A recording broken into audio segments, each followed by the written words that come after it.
Hello friends, নানান ব্যঞ্জনে তোমাদের সকলকে স্বাগত জানাচ্ছি। তো এখানে চিংড়ি মাছ এনেছে, আর এই চিংড়ি মাছগুলোকে এখন আমি ভালো করে বেছে নেব, তারপর ধুয়ে নেব। আর এনেছে লোটা মাছ। তো এগুলো বেশি বড় মাছ না, ছোট মাছই। তো এগুলোকে একটু মাথা টাথা কেটে নিয়ে এগুলোকে বেছে নেব। এখন এই দুটো মাছকে আমি ভালো করে বেছে নিয়ে এটাকে টুকরো করে নেব, আর ওটাকে আমি ভালো করে বেছে ধুয়ে টুয়ে নেব। তো এখন আমি শুধু পমফ্রেট মানে এটা সেটা লুটা মাছটাকে রান্না করব, কিন্তু ওটাকে এখন আমি দেখাবো না। তো আমি এখন চিংড়ি মাছটাকে একটু রান্না করছি। তো লুটা মাছটাও রান্না করব, তো ওটা ভিডিও এখন আর দেবো না। তো এখানে এখন দেখো, এখানে পেঁয়াজ, টমেটো, আদা আর রসুন পেস্ট করা হয়েছে। এখন মাছগুলোর মধ্যে লবণ, হলুদ আর তেল একটু মাখিয়ে নেব।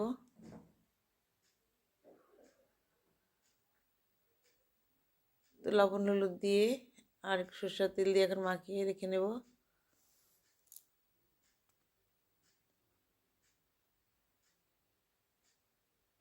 তো একটু তেলও দিয়ে দিলাম, সরষের তেল।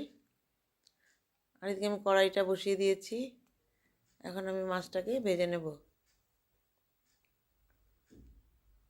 তো কড়াইতে তেল দিয়ে দিয়েছি, এখন মাছগুলোকে আমি ভেজে নিচ্ছি।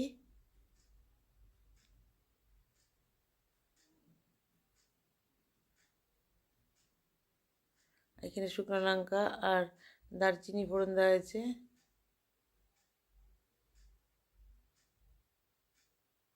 এখন এখানে টমেটো পেস্ট দিয়ে দেওয়া হলো।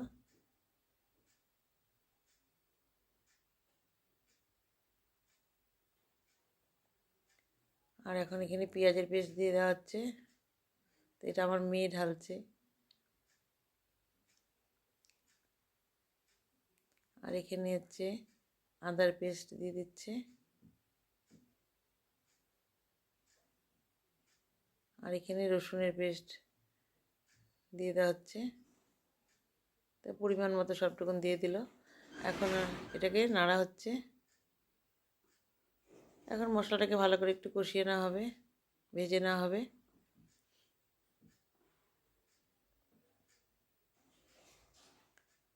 এখন এর মধ্যে দেওয়া হবে লবণ, আর আগে একটু লঙ্কার গুঁড়ো দিয়ে দেওয়া হলো।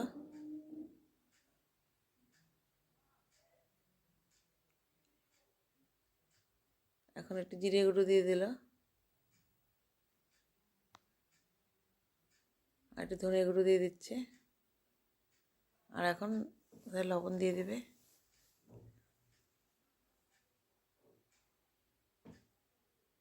তো লবণ দিয়ে নিয়ে এখন মশলাটাকে ভালো করে কষিয়ে নিচ্ছে। আর এখন এর মধ্যে দুধ দিয়ে দিল,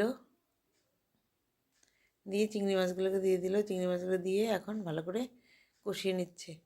তো এইভাবে ভালো করে কষিয়ে নিয়ে এখন নামিয়ে নেবে। তো বন্ধুরা, তোমাদের যদি ভালো লেগে থাকে তো প্লিজ একটু কমেন্টস ও সাবস্ক্রাইব করে নতুন বন্ধুরা পাশে আসবে।